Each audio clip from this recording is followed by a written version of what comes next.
الله وبركاته. إن الحمد لله نحمده ونستعينه ونستغفره ونعوذ بالله من شرور أنفسنا ومن سيئات أعمالنا من يهده الله فلا مضل له ومن يضلل فلا هادي له أشهد أن لا إله إلا الله وحده لا شريك له وأشهد أن محمدا عبده ورسوله صلى الله عليه وعلى آله وصحبه وسلم تسليما كثيرا أما بعد. اللهم علمنا ما ينفعنا وانفعنا بما علمتنا وزدنا علما. اللهم أرنا الحق حقا وارزقنا اتباعه وأرنا الباطل باطلا وارزقنا اجتنابه ولا تجعله ملتبسا علينا فنضل. اللهم amin. Jamaah sekalian yang dirahmati Allah Subhanahu wa taala, pada malam hari ini, malam Rabu tanggal 12 atau tanggal 11? Tanggal 12 Safar. Kalau 11 tadi siang. Saya diminta oleh Ustadz Fahmi untuk menggantikan beliau malam ini dan diberi tugas untuk meneruskan pembahasan hadis kedua dari kitab Arba'in Nawawi. Untuk hadis kedua ini sebenarnya permasalahannya itu kita semua sudah tahu mungkin tentang iman, tentang Islam, tentang iman dan tentang ihsan. Kita semua sudah tahu. Dan hanya itu sebenarnya yang dibahas oleh para ulama setinggi apapun ilmunya, maka pembahasan ya seputar itu. Entah itu nanti semakin detail sampai pun di perguruan tinggi apapun para ulama yang hari-hari mereka itu dihabiskan untuk menuntut ilmu, pembahasannya juga masalah ini. Kita dalam kehidupan sehari-hari juga mempraktekkan apa yang telah kita ketahui dari masalah ini. Salat kita ini tentang Islam dan juga yang lain dari amalan-amalan ibadah. Kita akan bahas atau kita akan baca hadis kedua hadis kedua dari kitab Arba'in Nawawi ini. Hadis ini diriwayatkan oleh Umar bin Khattab radhiyallahu anhu. Hadis ini diriwayatkan oleh Umar bin Khattab radhiyallahu anhu. Beliau mengatakan, "Bainama nahnu julusun 'inda Rasulillah sallallahu alaihi wasallam dzata yaumin." Ketika kami sedang duduk-duduk bersama Nabi sallallahu alaihi wasallam pada suatu hari. Jadi suatu hari kami lagi duduk-duduk. Ittala'a 'alaina rajulun syadidu bayadi thiyab. Tiba-tiba muncul kepada kami seorang laki-laki. Di sini disampaikan laki-laki ini dibawakan dengan rajulun. Berarti mereka ini tidak ada yang mengenalnya. Syadidu bayadi thiyab. Pakaiannya putih bersih. Syadidu sawadi sya'ri. Rambutnya hitam, belum beruban. Atau mungkin memang tidak beruban. Ana termasuk orang yang sudah beruban sejak SD. Meskipun kadang bertambah, kadang berkurang. Kemudian la yura alaihi atharus safar. Kemudian perkara yang aneh lagi tentang seorang laki-laki ini, tidak ada tanda-tanda dia ini orang yang sedang safar. Jadi padahal kami tidak mengenalnya. Dan kampung itu kan kampung juga bukan kampung yang seperti sekarang yang bisa dilewati oleh banyak orang. Jadi ini Madinah kecil, tidak seperti sekarang. Kemudian ada orang yang kita semua tidak kenal. Pakaiannya bersih, rambutnya bersih, kita tidak ada yang kenal. Dan tidak ada tanda-tanda safar. Jadi ini aneh. Ini adalah suatu yang sangat aneh gitu. La ya'rifuhu minna ahad. Salah seorang dari kami tidak ada yang mengenalnya. Hatta jalasa ila Nabi sallallahu alaihi wasallam, sampai duduk mendekati Nabi alaihi salatu wasallam, fasnada rukbatayhi ila rukbatayhi. Kemudian lututnya itu disandarkan kepada lututnya Nabi alaihi salatu wasallam. Jadi kedua lututnya disandarkan, ditempelkan. Wa wada'a kaffaihi ala fakhidaihi. Dan kedua tangannya laki-laki ini ditaruh di pahanya. Nah, ini ada permasalahan. Ini paha siapa? Apakah paha Nabi ataukah pahanya dia? Karena dalam bahasa Arab, kalau dari tadi fa'asnada rukbataihi ila rukbataihi, maka kedua lututnya itu disandarkan atau ditempelkan ke lututnya Nabi, dan kedua tangannya berarti ditaruh di pahanya Nabi. Tapi apakah seperti ini sebuah adab yang wajar gitu ya? Jadi para ulama pun yang mereka dari Jazirah Arab yang itu tidak jauh beda dengan kita, itu melihat ini sepertinya nggak wajar. Barangkali maksudnya itu ditaruh di pahanya dia sendiri. Sebagaimana kita misalkan kalau ketemu ya kita salaman itu wajar. Tapi kalau kita ketemu kemudian yang tidak dikenal, ya enggak. Ini orang tua kok enggak sopan sama orang tua seperti itu. Kalau dicium tangannya, iya di kita ada, termasuk adab, apalagi bertemu dengan gurunya atau orang yang lebih tua. Nah, di sini ada perselisihan seperti itu. Intinya perawi ini, Umar bin Khattab ini menggambarkan bagaimana seorang laki-laki ini sangat dekat dengan Nabi alaihi salatu wasallam, ingin tahu apa yang ingin nanti ditanyakan, kemudian jawabannya beliau ingin tahu. Kemudian orang ini pun mengatakan, ya Muhammad akhbirni anil Islam. Memanggilnya dengan panggilan ya Muhammad. Ini suatu yang tidak wajar lagi. Karena biasanya, dan Allah pun melarang kita memanggil Nabi kita dengan nama langsung beliau. Allah pun memanggil dalam Al-Quran itu ya ayyuhan Nabi, ya ayyuhar Rasul. Jadi dengan kedudukan beliau, tidak sebut namanya langsung. Kabarkanlah kepadaku tentang Islam. Satu pertanyaan ini. Kemudian Rasulullah SAW bersabda, Al-Islamu an tasyhada an la ilaha illallah wa anna Muhammadar Rasulullah wa tuqimas shalah wa tu'tiyaz zakah wa tasuma Ramadan wa tahujjal baita in istata'ta ilaihi sabila. Nabi SAW menyebutkan 5 rukun Islam di sini. Mulai dari 2 syahadat, mengikrarkan 2 syahadat, kemudian salat, menunaikan zakat bagi yang mampu, dan zakat di sini termasuk rukun Islam. Dan yang dimaksud zakat ini bukanlah zakat fitr. Kalau zakat fitr itu bukanlah rukun Islam. Maksud dari zakat ini adalah zakat al-mal yang harus ditunggu 1 nisab dalam jangka waktu setahun. Banyak enggak itu, Pak? Banyak ya. Mungkin banyak dari kita bukan termasuk orang yang wajib zakat. Bukan orang kaya berarti. Tapi enggak apa-apa, yang penting kita kaya hati. Karena dalam hadis disebutkan apa? Innamal ghina ghinal qalbu. Jadi kekayaan itu dalam hati. Kita lanjutkan. Kemudian disebutkan puasa, kemudian haji bagi yang mampu. Bagi yang mampu bukan hanya punya uang, tapi juga fisiknya mampu, dan juga tidak harus menunggu lama-lama. Misalkan kalau nunggu sampai 50 tahun, meskipun daftarnya masih muda, bahkan baru lahir, bisa jadi umur juga tidak sampai. Intinya kewajiban ini bagi yang mampu dari segala sisi. Kemudian orang laki-laki tersebut mengatakan, shadaqta, engkau benar. Kemudian Umar pun mengatakan, fa'ajibna lahu ayyas'aluhu fa'ajibna lahu yas'aluhu wa yusaddiquhu. Kami pun heran, dia yang tanya dan dia yang membenarkan. Kita cuma mendengar. Jamaah yang dirahmati Allah Subhanahu wa taala. Di sini Nabi alaihi salatu wasallam itu mentafsirkan Islam itu dengan amalan-amalan yang zahir. Amalan yang zahir yang disebutkan di sini rukun Islam yang 5. Kemudian pertanyaannya pun berlanjut.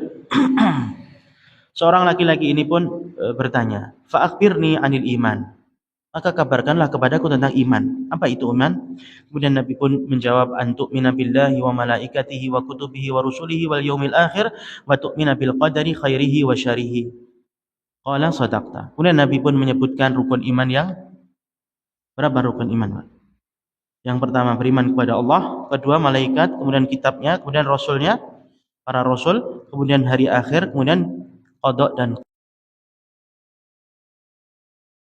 ini pun mengatakan sodaqta, engkau telah benar. Di sini Nabi alaihi salatu wasallam mentafsirkan iman itu dengan amalan hati, keyakinan semua.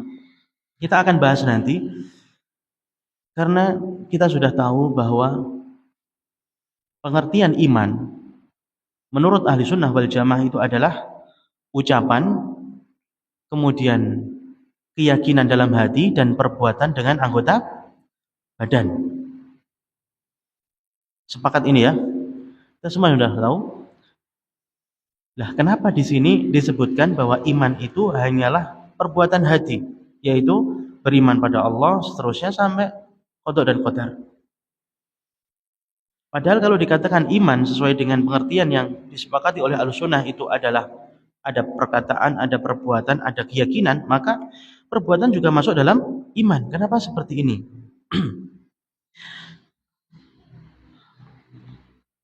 Jawabannya nanti, tapi secara singkat adalah kalimat iman dan Islam ini kalau digabungkan dalam satu konteks, maka iman itu untuk amalan keyakinan, amalan dalam hati.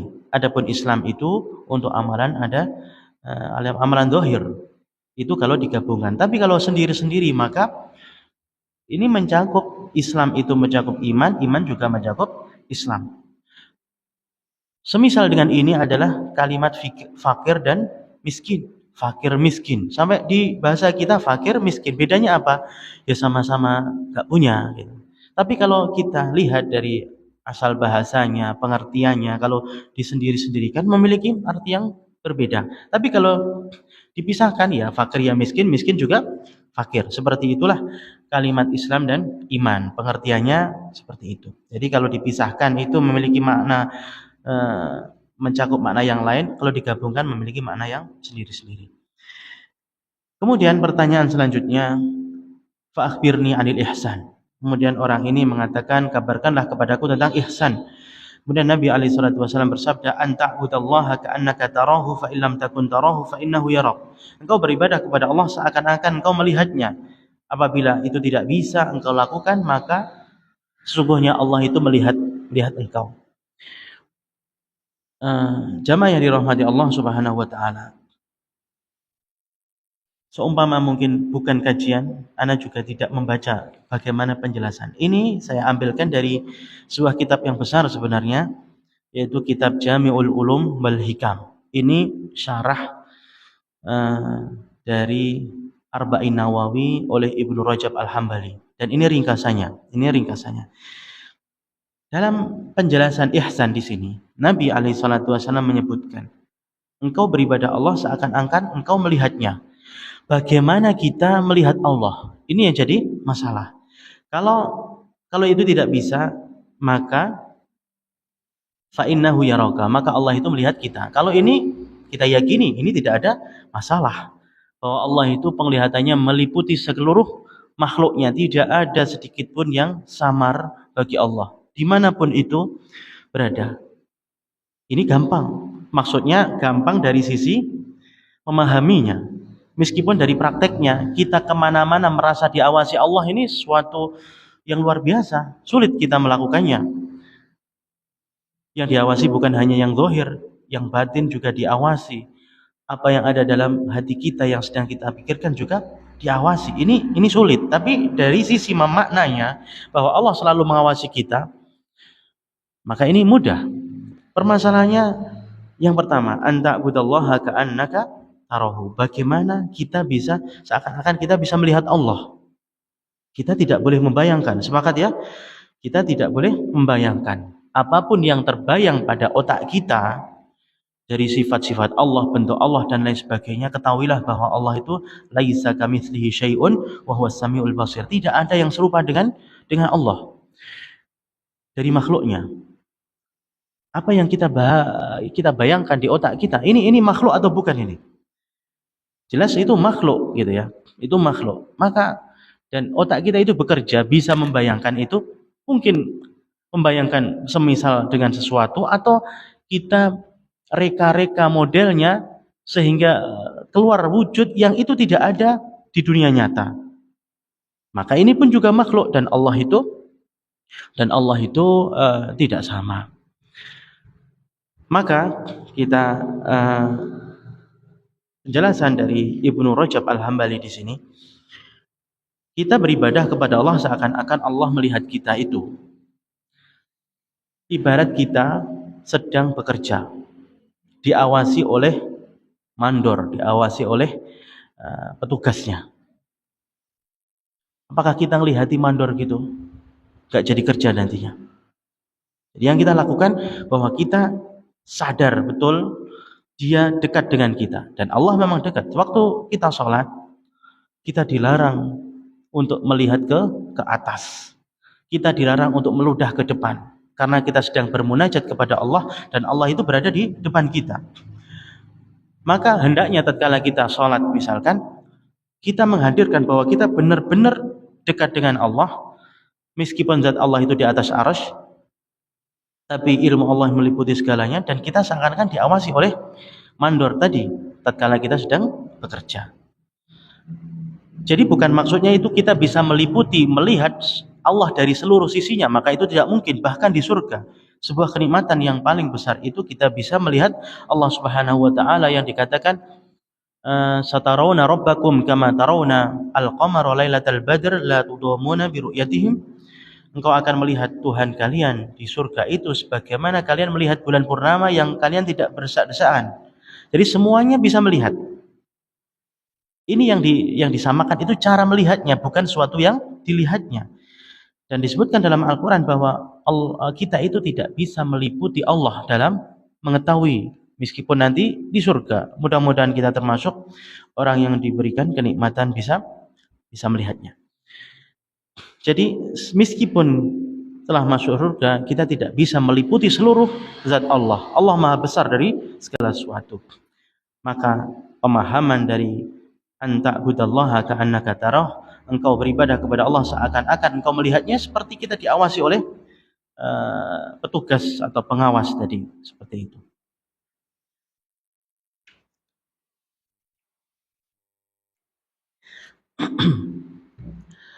Kita lanjutkan. Jadi ihsan ini sebuah derajat keimanan yang sangat tinggi. Kita dalam segala gerak-gerik kita merasa diawasi dan kita merasakan Allah itu sangat dekat dan hadir di tengah-tengah kita dengan pengetahuannya dan ilmunya. Kemudian pertanyaan yang selanjutnya, fa akhbirni anis saah. Kabarkanlah kepadaku tentang hari kiamat. Nabi SAW bersabda, mal mas'ulu anha bi'alama minas sa'il. Tidaklah yang ditanya itu lebih mengetahui dari yang bertanya. Karena memang itu termasuk ilmu yang gaib. Kemudian Jibril bertanya, atau orang laki-laki ini bertanya, fa akhbirni an amaratiha. Kalau begitu kabarkanlah kepadaku tentang tanda-tandanya. Nabi bersabda alaihi salatu wasalam, antalidal amatu rabbataha. Seorang budak wanita itu melahirkan tuannya. Itu tanda yang pertama. Pemahamannya bagaimana? Ada banyak versi atau ulama memberikan banyak penjelasan. Salah satunya di saat akhir zaman nanti terjadilah peperangan yang sehingga ada lagi perbudakan. Kalau sekarang dari sisi hukum internasional, perbudakan itu sudah dilarang. Dan nanti akan kembali lagi sehingga tatkala budak wanita ini digauli oleh tuannya, anak tersebut adalah tuan. Jadi tuan. Dan budak ini nanti tatkala tuannya ini meninggal, maka dia langsung merdeka. Ini penjelasannya. Jadi nanti terjadi banyak peperangan dan perbudakan ada lagi. Ada yang mengatakan ini suatu yang pasti terjadi, yaitu kedurhakaan seorang anak. Sehingga seakan-akan seorang ibu atau orang tua ini melahirkan majikannya, karena anak ini yang harusnya nurut dan taat ini malah memerintah dan menyuruh orang tuanya. Dan kalau seperti ini maka banyak yang terjadi. Kalau kita lihat di medsos, banyak dari anak itu atau ada yang mereka tidak mau mengurus orang tuanya, entah itu dibuang di panti jompo atau dengan cara yang lain. Akan tapi permasalahannya tentang tanda-tanda ini, kita tahu, kita bisa memprediksi barangkali ini, tapi itu bukanlah keyakinan. Karena tentang ilmu kiamat itu tidak ada yang tahu kecuali Allah, tentang tandanya juga kita masih tidak ada kepastian. Maka oleh sebab itu kita tidak bisa memastikan. Kita tidak bisa memastikan.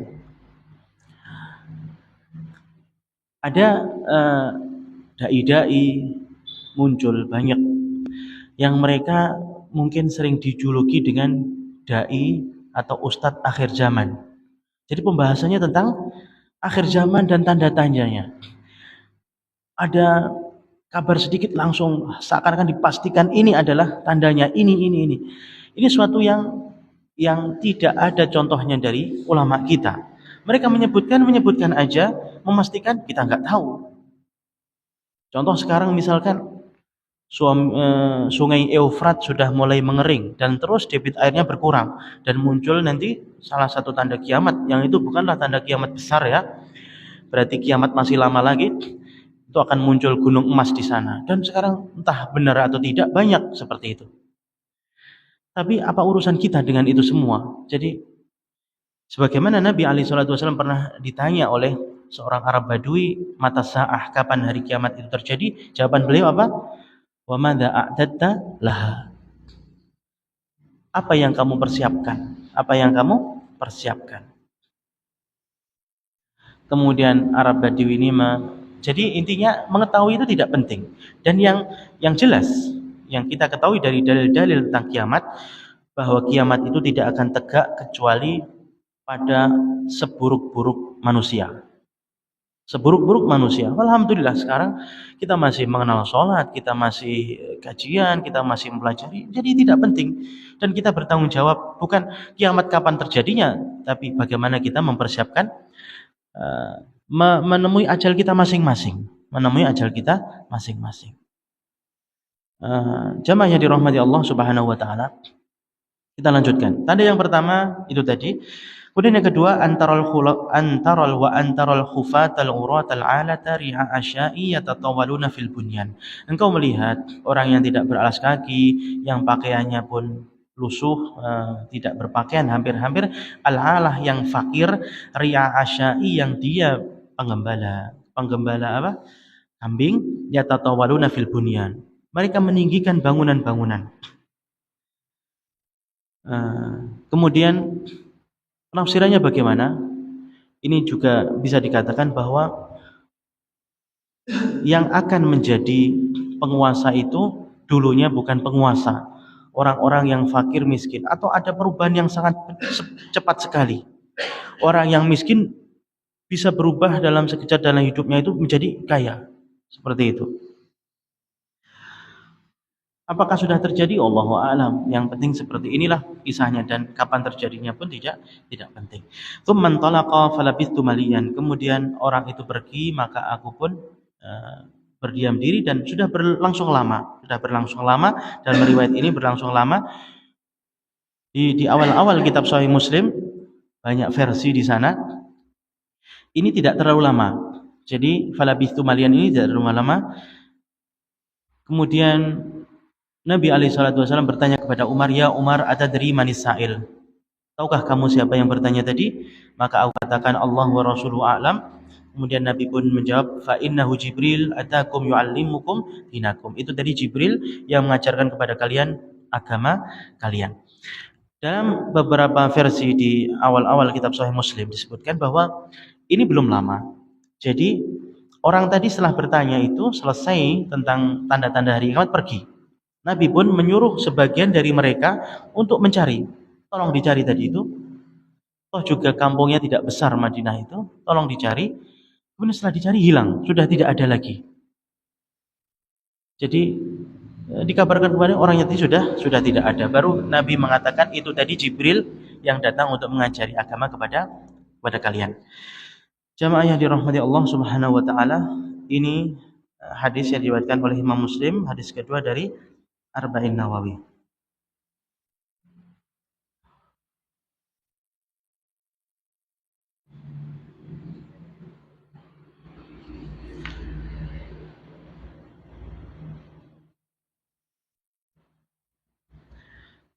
Kemudian kita tadi menjinggung sedikit tentang Islam dan iman. Islam ini tatkala sendiri maka itu mencakup iman juga. Iman juga mencakup Islam, tapi tatkala dipisahkan. Kenapa bisa begitu? Di sini dikatakan wa tahqiqu fil farqi bainahuma annal imana wa tasdiqul qalbi wa iqraruhu wa ma'rifatuhu.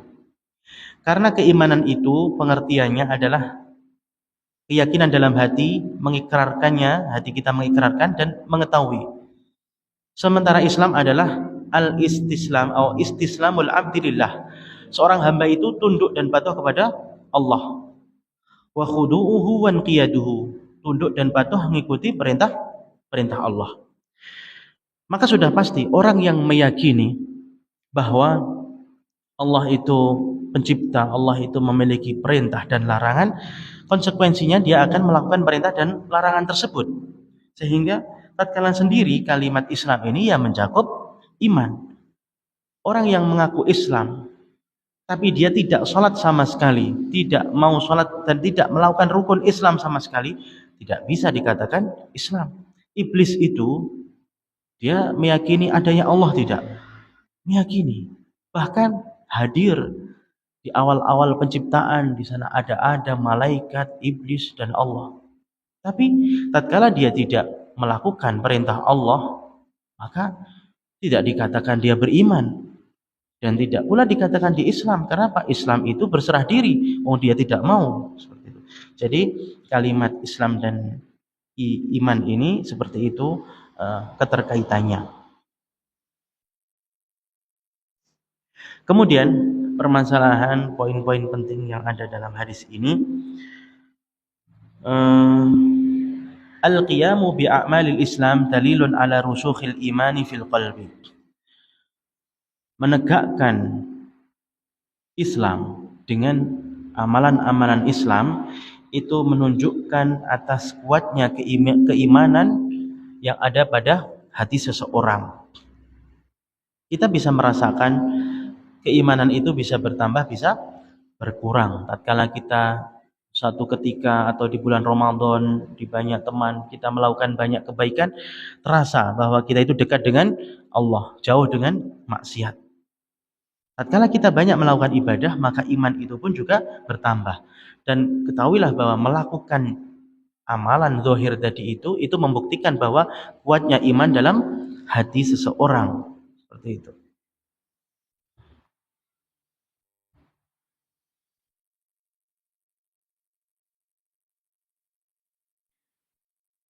Jamaah yang dirahmati Allah Subhanahu wa taala. Kemudian pembahasan yang lain tentang perselisihan ulama ahlu sunnati wal jamaah. Hal tusamma atau hal yusamma mu'minan naqisal iman atau yuqalu laisa bi mu'minin lakinnahu musliman ala qaulaini wa huma riwayatani an Ahmad. Jadi ada pembahasan tatkala seorang yang mengatakan beriman dan dia Islam, kemudian tapi tidak melakukan perbuatan atau syariat Islam, apakah dia dikatakan masih seorang mukmin ataukah dia dikatakan dia adalah orang yang iman tapi berkurang imannya, atau dia dikatakan muslim sekedar Islam, ataukah dia dikatakan mukmin tapi berkurang imannya? Maka itu ada dua riwayat dari Imam Ahmad. Intinya perselisihan yang tentang kondisi orang tersebut ya. Akan tapi secara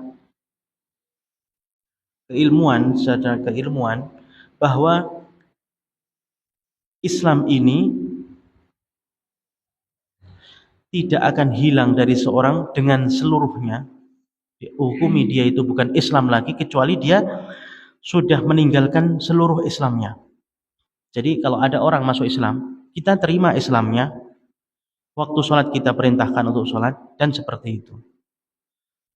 Tapi tatkala kita menghukumi apakah dia ini orang yang kadang sholat, kadang tidak, waktu sempat sholat, waktu sempat tidak sholat, apakah dia sudah dihubungi Islam atau tidak, maka ulama pun berselisih. Akan tapi secara umum bahwa Islamnya seorang itu tidak akan hilang kecuali tatkala dia itu sudah meninggalkan Islam itu seluruhnya. Dia mengingkari tentang kenabian, dia mengingkari tentang Al-Quran, ini sudah selesai Islamnya. Kalau belum dia masih mengakui kewajiban tapi karena malas, maka ulama pun berselisih. Ulama pun berselisih tentang ini.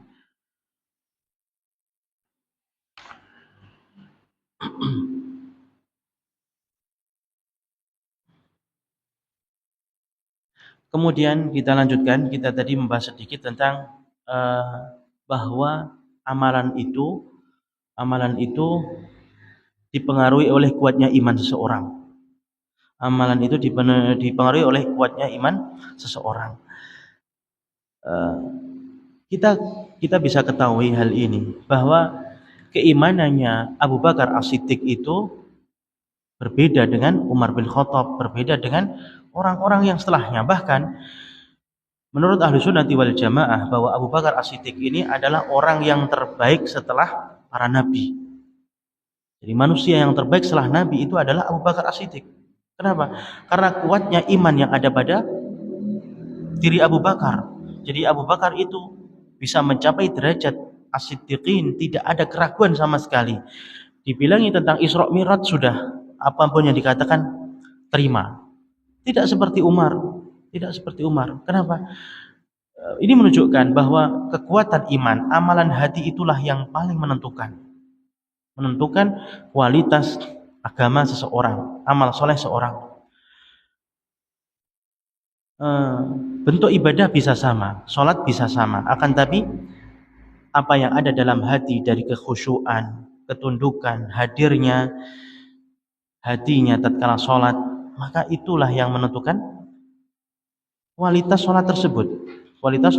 Begitulah Abu Bakar juga bisa di atas seluruh manusia ini setelah para nabi adalah dengan keimanan yang kuat yang ada dalam hati beliau radhiyallahu anhu.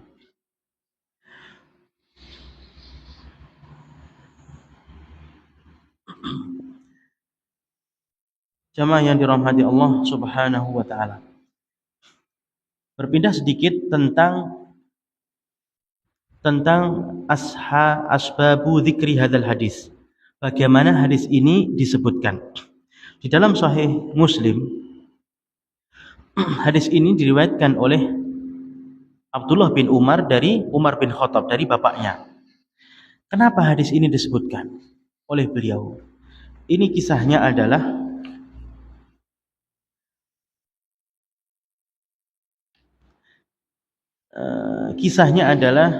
tatkala ada dua orang yang datang menemui Abdullah bin Umar. Dia sengaja berangkat dari Irak, dari Kufah. Dia ingin menanyakan fenomena yang ada pada mereka, yaitu munculnya kelompok orang yang mengatakan bahwa Allah itu tidak mengetahui sesuatu yang belum terjadi. Yang mereka bermadzhab Qadariyah. Qadariyah itu mengatakan bahwa tidak ada takdir. Kenapa tidak ada takdir? Karena kalau ada takdir, zalim. Kenapa zalim? Allah yang mentakdirkan, kemudian Allah menghukum. Allah yang mentakdirkan orang ini berbuat baik, kemudian dikasih pahala. Maka dia mengatakan la qadar, yaitu annal amro unfun, bahwa perkara itu tiba-tiba begitu terjadi. Setelah itu orang itu berbuat dan Allah mengetahui ternyata berbuat baik dikasih pahala, ternyata berbuat jelek dikasih hukuman. Subhatnya seperti itu. Sebenarnya permasalahan seperti ini permasalahan yang harus kita selesaikan tatkala kita sudah bicarakan. Ya Bapak ya. Karena masalah takdir. Kalau mazhabnya Ahlussunnah bagaimana? Allah itu telah menciptakan, telah mentakdirkan segala sesuatu sebelum menciptakan langit dan bumi dengan jarak 50.000 tahun. Innallaha qaddara maqadiral khalaiqi qabla an yakhluqas samawati wal arda bi 50 alf sanah. Allah telah menciptakan segala sesuatu, mentakdirkan, menulis takdir segala sesuatu sebelum menciptakan dengan jarak 50.000 tahun. Jadi segala sesuatu sudah ditetapkan. Itu keyakinan kita. Tapi masalahnya, apakah kita tahu apa yang ditetapkan untuk kita? Bahkan saya sendiri tidak tahu. Malam ini saya ngisi kajian di sini, belum pernah sama sekali melewati jalan sini. Panduannya adalah dengan Google Map tadi. Anda nggak tahu, itu semua nggak tahu. Nah, begitulah takdir. Tapi kita yakin Allah telah menetapkan ini semua. Allah telah menetapkan ini semua. Kemudian pertanyaan tadi, apakah Allah itu tidak zalim? Apakah Allah itu tidak zalim? Kita kembalikan. Kita melakukan seperti ini. Antum duduk di sini. Adakah yang memaksa? Ana di sini tidak ada paksaan. Bahkan kemarin ditanya sama Ustadz Fahmi, setelah ditelepon Ana bilang iya, kemudian di-share undangannya itu, Ana diam aja. Ya Ana pikir jawabannya sudah tadi. Pagi-pagi dijabri lagi, tadi pagi. Ustadz bagaimana bisa? Insya Allah bisa, tak bilang gitu. Kita tidak tahu apa yang akan kita lakukan atau yang terjadi pada kita tidak tahu.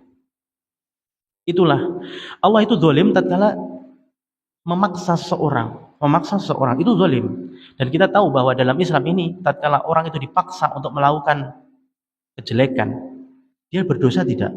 Dipaksa dan tidak bisa untuk mengelak. Dipaksa untuk minum khamr misalkan. Kalau tidak dia akan dibunuh. Kemudian dia minum khamr, berdosa tidak? Tidak berdosa dia. Itulah kalau dipaksa. Jadi intinya, apakah kita ini dipaksa? Tidak. Tapi kita yakin bahwa segala sesuatu itu telah ditetapkan. Apakah itu tidak berubah atau berubah? Maka jawabannya, ketetapan Allah yang ada pada Lauhul Mahfuz itu tidak akan berubah sama sekali.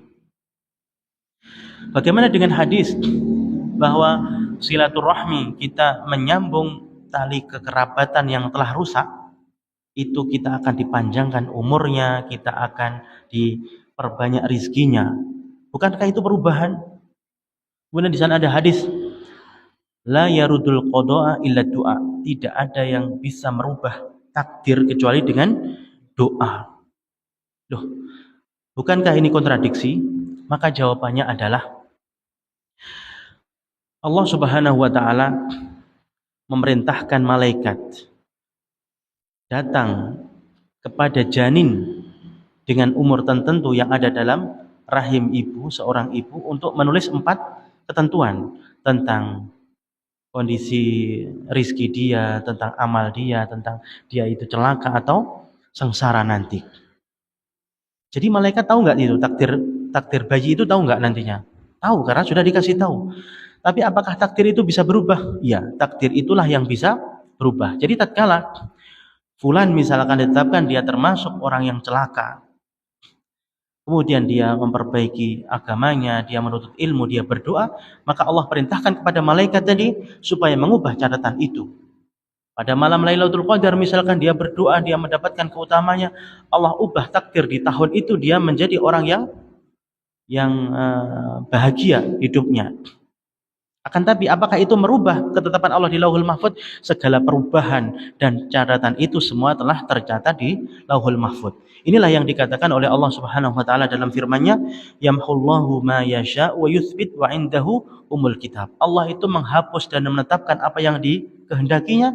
Kemudian di akhir ayat ditutup dengan firman-Nya, wa indahu umul kitab. Di sisinya lah ada Alkitab, yaitu Lauhul Mahfuz yang tidak berubah. Sampai di sini insyaallah tentang permasalahan apakah Allah zalim dan tidak zalim, maka selesai. Enggak ada paksaan kita.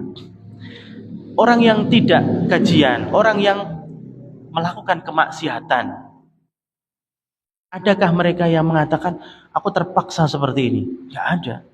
Itu dengan pilihan dia. Sebagaimana kita lapar kemudian kita makan.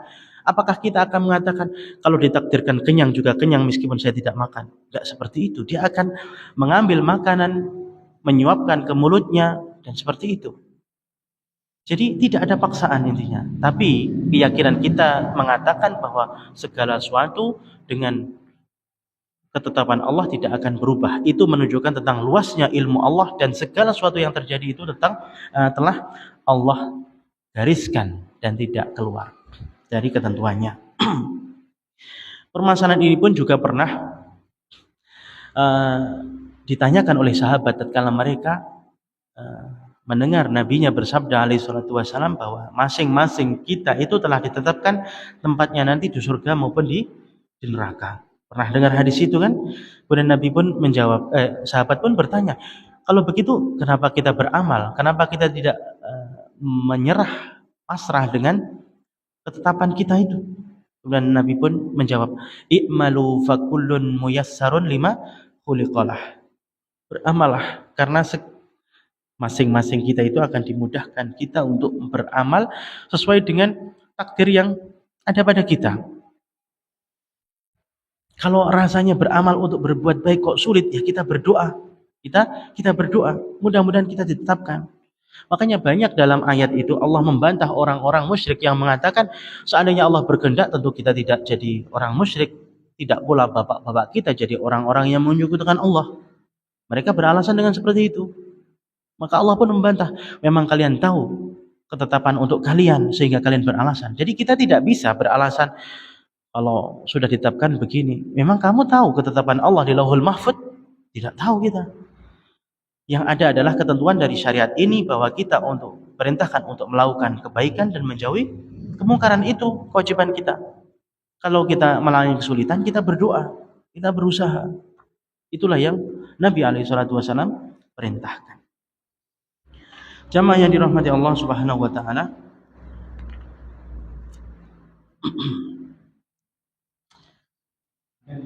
Gitu.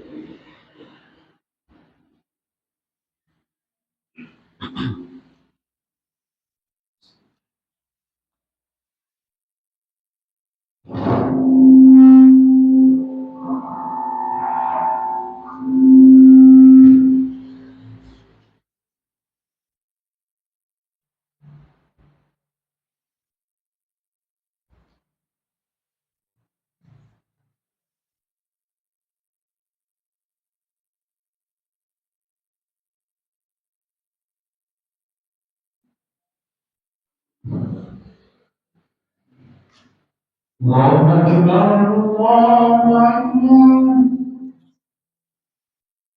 Allahu Akbar, Allahu Akbar. Asyhadu an la ilaha illallah.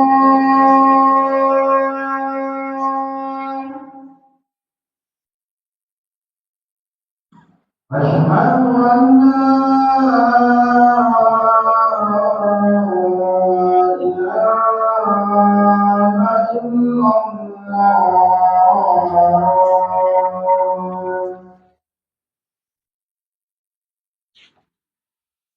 Asyhadu anna Muhammadar Rasulullah.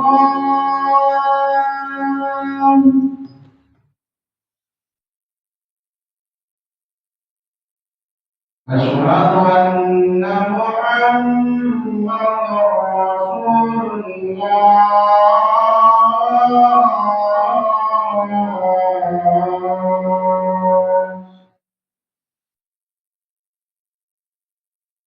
Hayya 'alas shalah.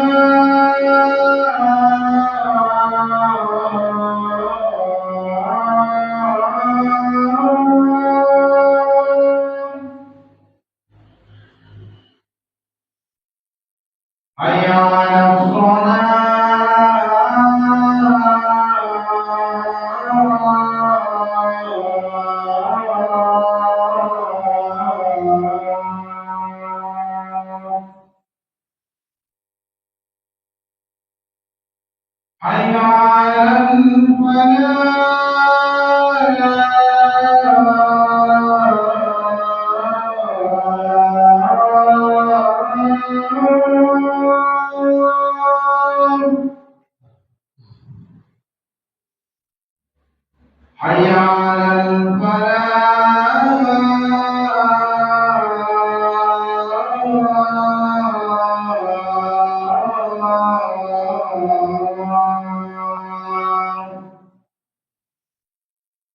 Allahu Akbar, Allahu Akbar.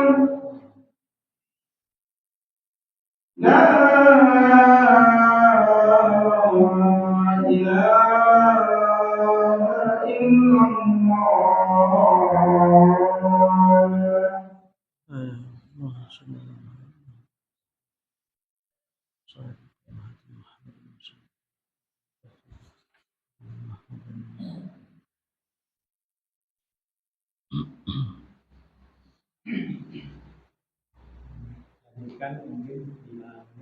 Ya.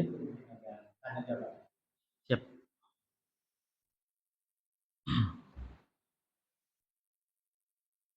Bismillah, wassalatu wassalamu ala Rasulillah wa ala alihi wa sahbihi wa mawalah wa ba'd. Kita lanjutkan sedikit.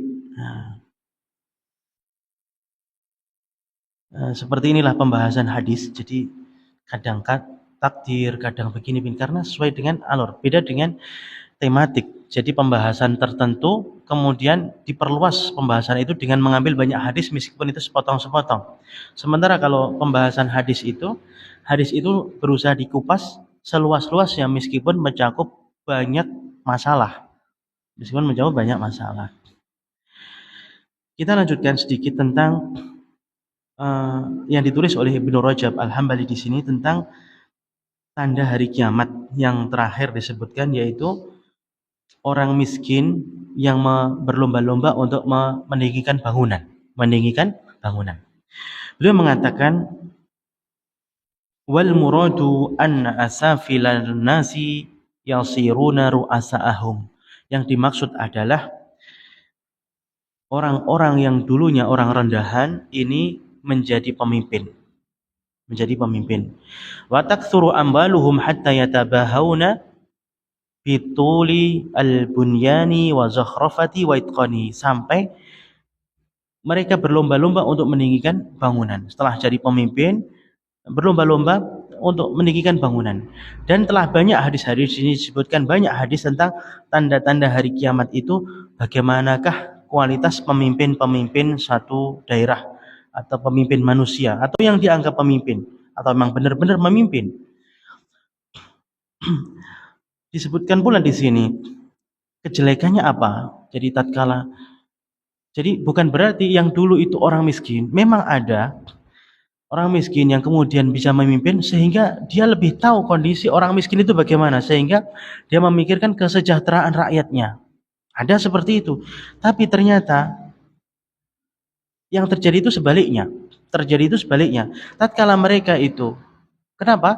Karena bisa jadi memang tidak dibarengi dengan ilmu agama.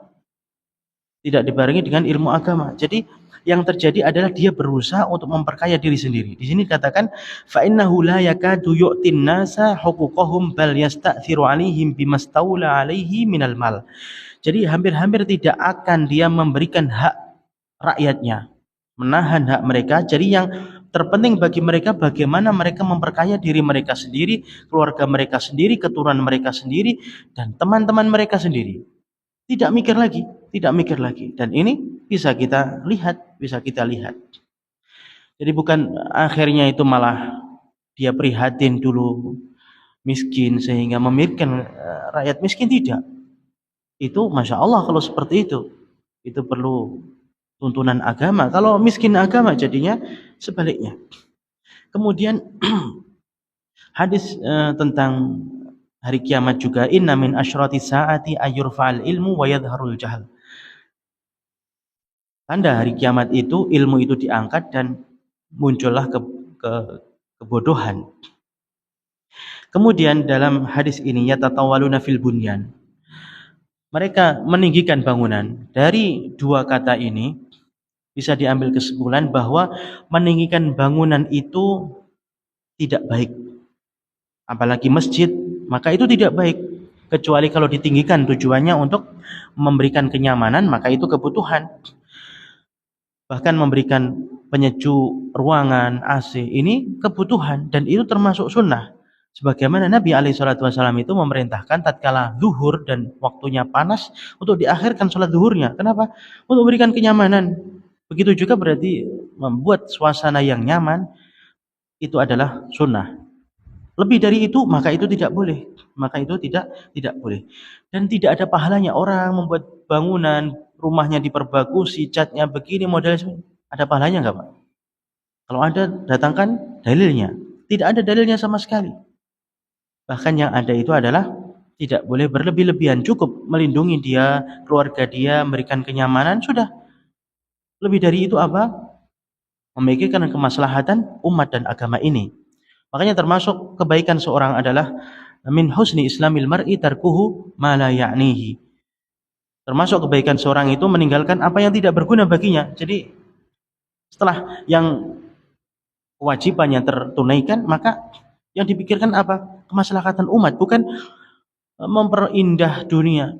Kita telah mendengar hadis tentang inna khairakum qarni tsumma alladziina yalunahum tsumma alladziina yalunahum. Generasi terbaik adalah generasiku, kemudian setelahnya dan setelahnya. Baiknya dengan apa? Apakah mereka meninggikan bangunan? Tentu tidak. Dengan ketakwaan yang ada pada mereka, dengan bagaimana mereka menginginkan kebaikan untuk manusia yang lain, membuka daerah-daerah berdakwah dan begitu seterusnya. Kita tutup dengan sebuah kisah Al-Hasan Al-Basri, seorang tabi'in. Suatu ketika beliau mengatakan, "Kuntu adkhulu buyuta azwajin Nabi sallallahu alaihi wasallam fi khilafati Utsman radhiyallahu an." Aku dulu pernah masuk ke salah satu rumah dari rumahnya istri-istri Nabi yang disebut dengan hujurat, karena itu apa? Kamar yang ada di sekitar masjid Nabi. Jadi bukan rumah yang lengkap dengan fasilitas, tidak. Itu adalah kamar, sehingga di Al-Qur'an disebut hujurat. Hasan Al-Basri, beliau masuk ke rumahnya salah seorang ummahatul mukminin pada masa kekhalifahan Utsman. Fa'atana walu saqfaha biyadi. Aku pun bisa meraih atapnya ini dengan tanganku. Jadi atapnya tidak terlalu tinggi. Padahal atapnya itu adalah pelepah kurma dan kayu kurma, kemudian di atasnya ada apa namanya? Mungkin ada tanah liat yang dipadatkan, ada juga cuma pelepah. Jadi bisa diraih dengan tangan, Inilah kesederhanaan rumah dari ummahatul mukminin, dan itu adalah rumahnya Nabi juga. Beliau berpindah-pindah dari satu rumah ke rumah yang lain. Kita mohon taufik kepada Allah Subhanahu wa taala untuk bisa beramal dari apa yang telah kita ketahui di sini. Ada waktu untuk tanya jawab, silahkan.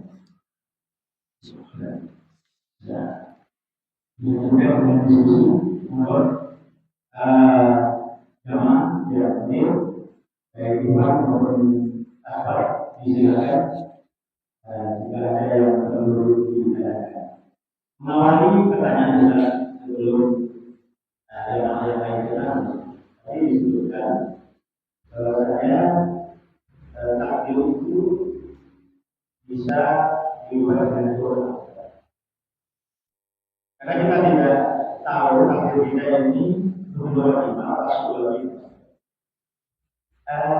Mungkin ada doa khusus untuk berubah takbir tersebut. Karena kita juga kita juga melihat Rasulullah ada yang amalan surga, jika setinggal masuk surga dan masuk neraka dan sebagainya. Mohon setelahnya mungkin ada atau doa yang dimaksud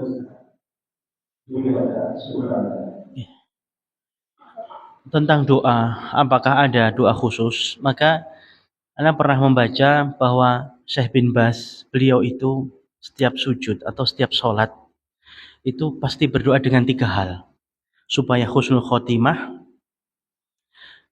supaya Anda lupa. Padahal Anda sering berdoa tatkala sujud, tapi salah satunya adalah tentang husnul khotimah, tentang takdir yang baik, tentang akhirat. Jadi kita memang selalu minta seperti itu. Kita selalu minta seperti itu dengan bahasa apapun. Oh ya, Allahumma inni as'aluka husnul khotimah, Allahumma inni as'aluka taubatan nasuha qabla al-maut, Allahumma ya muqallibal qulub tsabit qalbi ala dinik. Jadi 3 hal itu, pertama minta husnul khotimah, kedua tentang taubat nasuha, kemudian tentang ya muqallibal qulub tsabit qalbi ala dinik, supaya ditetapkan dengan ini. Karena ada hadis sebagaimana yang ditanyakan tadi, ada yang akan dibahas juga dalam Arba'in Nawawi ini.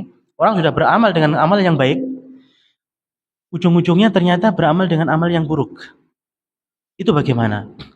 Maka untuk memahami hadis ini, Ibnu Rajab telah membawakan banyak hadis yang berkaitan dengan hal ini. Sebagaimana kita ketahui bahwa memahami satu hadis itu tidak bisa kita pahami, harus dipahami dengan mencari seluruh lafadz hadis tersebut. Seluruh lafadz hadis tersebut sehingga bisa. Karena kita ketahui bahwa hadis itu saling menafsirkan. Hadis itu diriwayatkan oleh seorang perawi sahabat. Kemudian yang lain meriwayatkan, mendengar juga. Dan periwayatan ini tidaklah mutawatir sebagaimana Al-Quran. Jadi ada yang ini kurang sedikit, ini tambah sedikit, ini melihat itu tidak penting, di sana melihat itu penting. Untuk memahaminya harus dikumpulkan. Dan salah satu untuk mengumpulkan hadis ini, dan hadisnya itu sama sebenarnya, barangkali bapak-bapak sudah ada yang sering mendengar, dulu itu ada seorang, termasuk dari pasukannya Nabi SAW berperang, yang pada akhirnya tidak sabar dengan sakit yang dia derita, kemudian dia bunuh diri. Pernah mendengar itu? Padahal dia termasuk orang yang gagah berani. Bahkan sahabat itu mengatakan, ada sahabat yang mengatakan, tidak ada orang yang lebih banyak pahalanya kecuali fulan. Karena dia tidak meninggalkan musuh kecuali dibabat habis. Ternyata tiba-tiba Nabi itu mengatakan, dia termasuk penghuni neraka. Akhirnya sahabat ini penasaran, diikutilah terus. Pada akhirnya benar bunuh diri. Kemudian sahabat ini melapor kepada Nabi dan mengatakan, aku bersaksi bahwa engkau benar-benar utusan Allah. Kemudian ditanya, kenapa mengatakan seperti itu?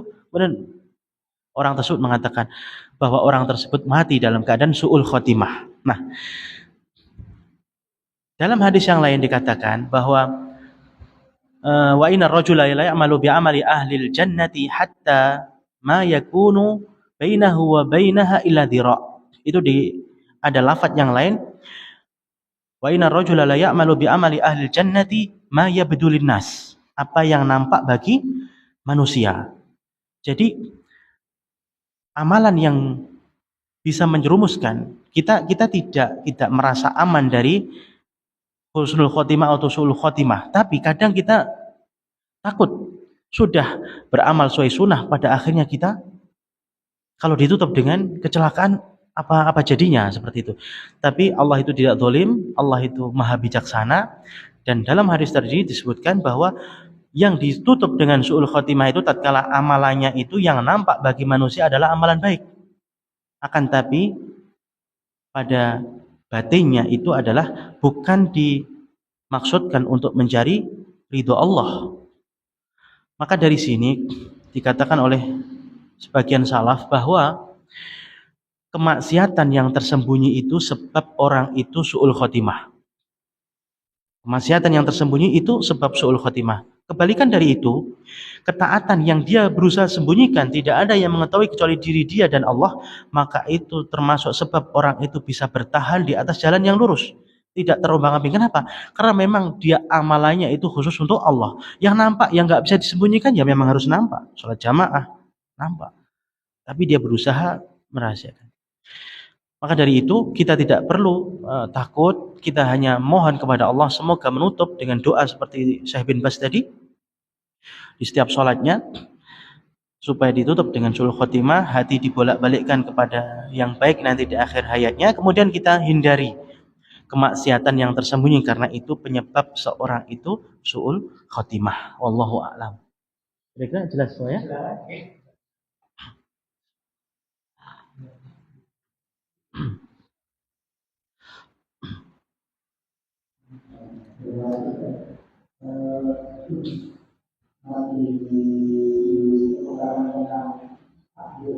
Banyak masalah takdir ya. Benar, kalau dibahas ini banyak.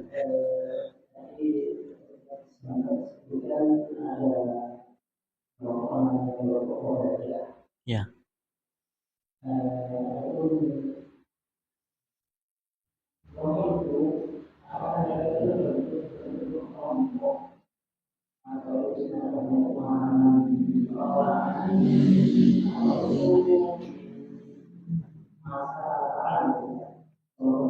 Ya.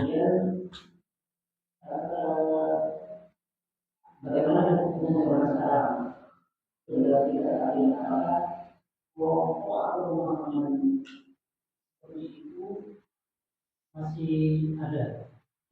Dan bagaimana kiat-kiat kita agar selamat dari subhat atau pengaruh-pengaruh yang dimunculkan oleh kelompok tersebut. Iya. Kemudian yang terakhir, bagaimana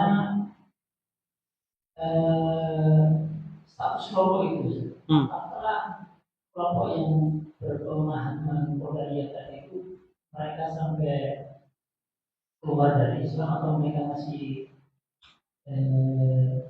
muslim seperti kita? Demikian, terima kasih.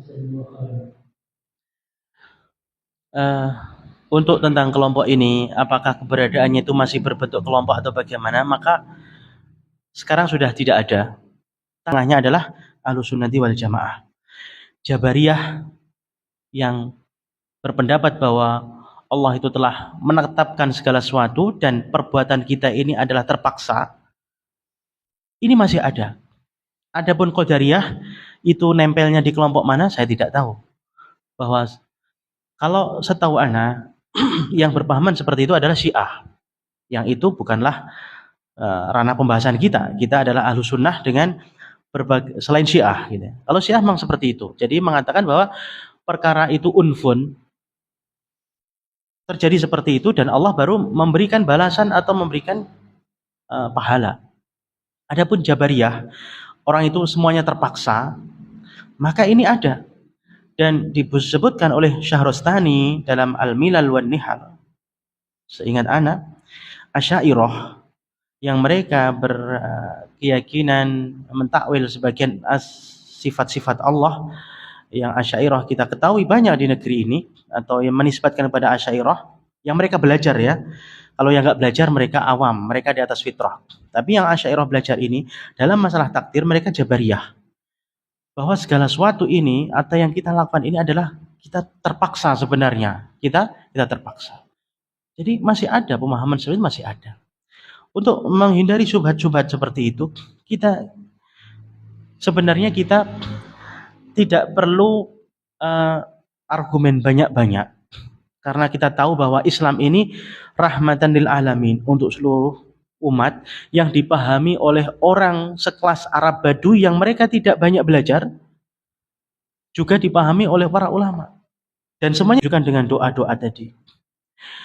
Di sana ada sedikit keyakinan yang salah, meyakini bahwa takdir itu tidak berubah, sehingga dia tidak meminta supaya takdirnya diubah, tapi supaya Allah itu berlembah lembutlah dengan kita. Ini pernah saya dengar dari muhadharahnya Syekh Wahid Abdul Salam Bali, beliau ulama dari Mesir. Jadi seperti itu.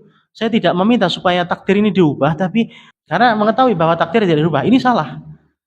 Kita diperintahkan untuk meminta surga.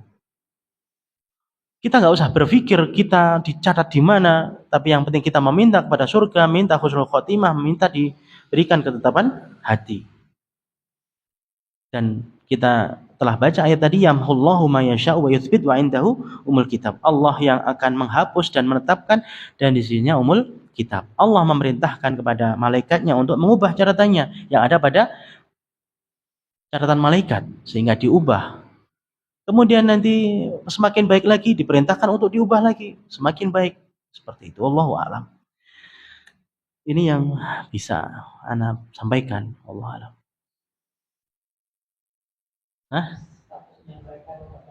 Oh ya, status mereka apa keluar dari Islam atau tidak?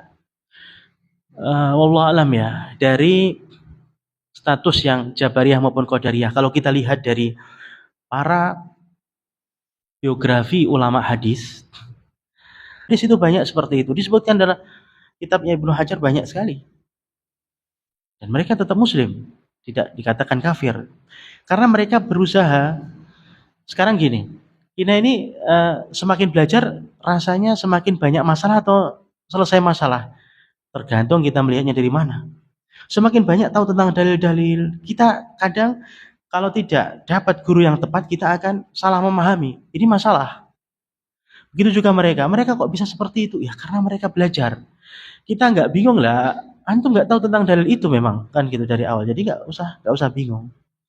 Oleh sebab itu kita tetap berdoa dan mereka Allah alam, mereka muslim dan banyak dari ulama-ulama kita bahkan yang mereka terindikasi Jabariyah juga ada, Asy'ariyah pun juga ada. Itu dikatakan dalam sebuah asar qad ahsana man intaha ila ma sami'a. Itu yang maksimal mereka dapatkan. Mereka tidak dihukum la yukallifullahu nafsan illa usaha, itu yang mereka mampu gitu ya. Itu yang mereka mampu. Seperti saudara-saudara kita yang belum ngaji misalkan seperti kita, itulah yang mereka maksimal. Pengadilan di sisi Allah. Zahirnya mereka muslim, kita sudah katakan tadi, orang itu tidak dikeluarkan dari Islam kecuali telah sempurna. Dia telah mengingkari risalahnya Nabi, mengingkari syahadat itu sudah. Kalau belum ya belum gitu ya. Allah a'lam. Sudah selesai? Kita cukupkan di sini. Kita Jazakallah Ustaz, dan juga kepada jemaah yang hadir. Disinilah pentingnya menuntut ilmu, sehingga Rasulullah sampai menegaskan siapa yang mendatangi taman surga, syarat tariqan ya tapi sudah ilmu, maka baginya akan dimudahkan masuk surga karena akan ia memahami.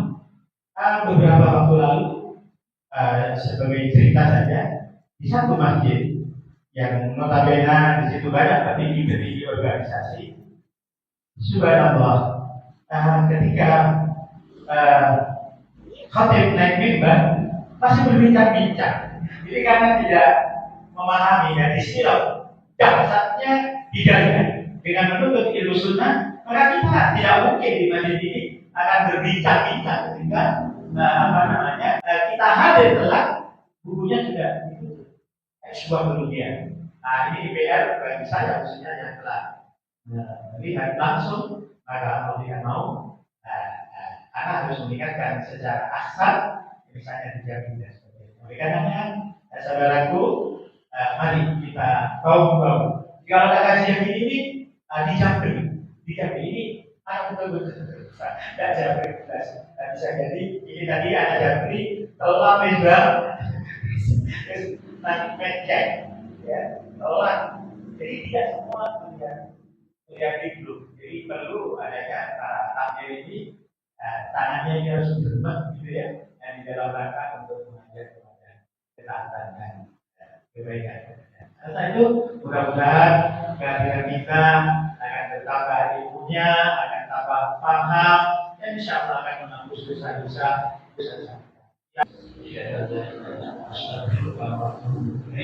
Assalamualaikum warahmatullahi wabarakatuh.